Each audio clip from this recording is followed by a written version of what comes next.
Hello friend, स्वागत है आपका आपके अपने YouTube चैनल में। आज के वीडियो में हम बात करेंगे ठेकेदार के असफल होने के सबसे बड़े कारण क्या होते हैं। मैं 5 कारण आपको आज इस वीडियो में बताने वाला हूं। चैनल पर नए हैं, अभी तक सब्सक्राइब नहीं किए हैं तो सब्सक्राइब करके बेल आइकन प्रेस कर लीजिएगा। सबसे पहले और सबसे बड़ा कारण ये होता है कि आपका काम समय पर ना करके देना। जब भी आप अगर किसी का काम लिए हैं, किसी का घर बना रहे हैं, तब आपकी सबसे बड़ी कमजोरी होती है कि आप काम को सही समय पर करके नहीं देते हैं, जिससे आपकी मार्केट वैल्यू खराब हो जाती है। मैं आपको लास्ट में जो चौथे और 5वें नंबर का पॉइंट है वो सबसे बड़ा है, जो 99% ठेकेदार गलतियां कर देते हैं।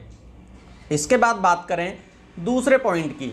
दूसरा पॉइंट है आपका, जब भी मान लीजिए आप काम कर रहे हैं तो क्या करते हैं, आप सस्ते मिस्त्री रख लेते हैं, यानी मेसन।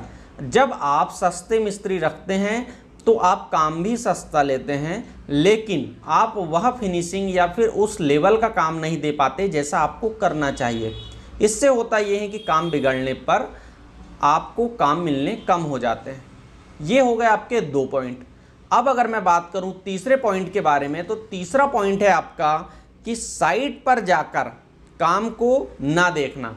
जब भी आपका काम चल रहा है तब आप क्या करते हैं कि साइट पर जाते ही नहीं है, 2-2, 4-4 और तो और आप 10-10 दिन तक साइट नहीं जाते हैं, काम नहीं देखते हैं। आपके काम जो है मिस्त्री के भरोसे और लेबर के भरोसे चलता है। इस परिस्थिति में होता यह है कि जो ओनर है वो आपको अगली जगह के लिए रिकमेंड नहीं करता, यानी कभी वो नहीं चाहता कि ये ठेकेदार अगली जगह काम करे। अगर आपको किसी और ने काम दिया भी है और वो उनके परिचय में है तो साफ तौर पर यही कहते हैं वो कि यार ठेकेदार तो बेकार है, इनने हमारा काम बहुत लेट किया, पेमेंट के लिए परेशान करता है और ये ठेकेदार अच्छा नहीं है।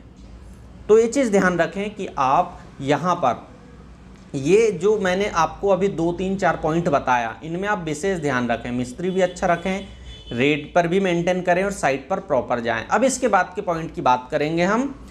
तो आपका होता है चौथे नंबर का पॉइंट कि आप जब भी काम लेते हैं तो शुरुआती समय में आप पैसे लेते हैं। मकान मालिक के पास भी पैसे बहुत होते हैं। शुरुआती दौर में मकान मालिक भी आपको पैसे देता है, आप पैसे लेते जाते हैं और जहाँ पर आपको खर्च नहीं करना चाहिए था आप वहाँ पर भी खर्च कर देते हैं। जहाँ पर आपको मान लीजिए एक उदाहरण के लिए 5,000 लगना है, वहाँ पर आप 10,000 खर्च कर देते हैं और इसका सबसे बड़ा नुकसान होता है लास्ट में आपको पेमेंट ही नहीं बच पाती, आप काम बंद कर देते हैं या फिर आप काम छोड़ देते हैं। इससे आपके विवाद होते हैं। आप शुरुआत से ही अपने पैसों पर कंट्रोल करें कि आपको कितने लेबर लग रहे हैं। बहुत सारी जगह मैंने ये नोटिस किया हूँ कि आप 5 लेबर की जगह 7 लेबर रख लेते हैं, जिनमें से आपके 1-2 लेबर बैठे रहते हैं, काम नहीं करते हैं और आपको शुरुआती समय में ये चीज़ समझ में नहीं आती है कि आपके लेबर घूम रहे हैं, काम सही नहीं हो रहा है, आपको वर्क की या प्रोजेक्ट की उतनी प्रोग्रेस नहीं मिल पा रही है।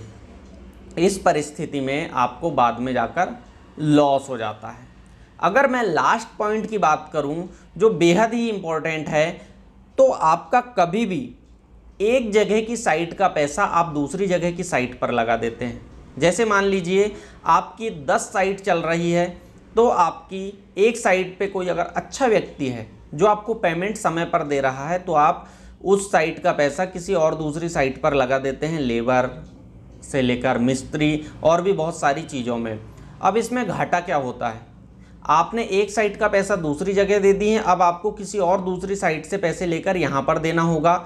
आपका ये अगर रवैया चलते रहेगा तो एंड ऑफ द प्रोजेक्ट आपको प्रॉफिट समझ ही नहीं आएगा कि प्रॉफिट मेरा कितना हुआ है, कहाँ का पैसा कहाँ गया है। और आप कितना भी अच्छे से आपका मेंटेन कर लें, आप एक्सेल सीट पे कर लें, आप डायरी पेन पेपर किसी में भी आप ये अकाउंटेंट को बैठा लें, अगर इस तरीके से आप काम करेंगे, इस साइट का पैसा वहाँ पर करेंगे, जहाँ का वहाँ मैनेजमेंट अगर आप नहीं करते हैं, तो आपको बाद में प्रॉफिट कुछ भी समझ नहीं आएगा और आपकी ठेकेदारी धीरे धीरे खतरे में चली जाती है।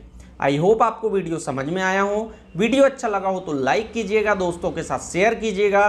चैनल पर पहली बार आए हैं तो सब्सक्राइब करके बेल आइकन प्रेस कर लीजिए। मिलते हैं नेक्स्ट वीडियो में किसी अन्य टॉपिक के साथ, तब तक के लिए थैंक यू।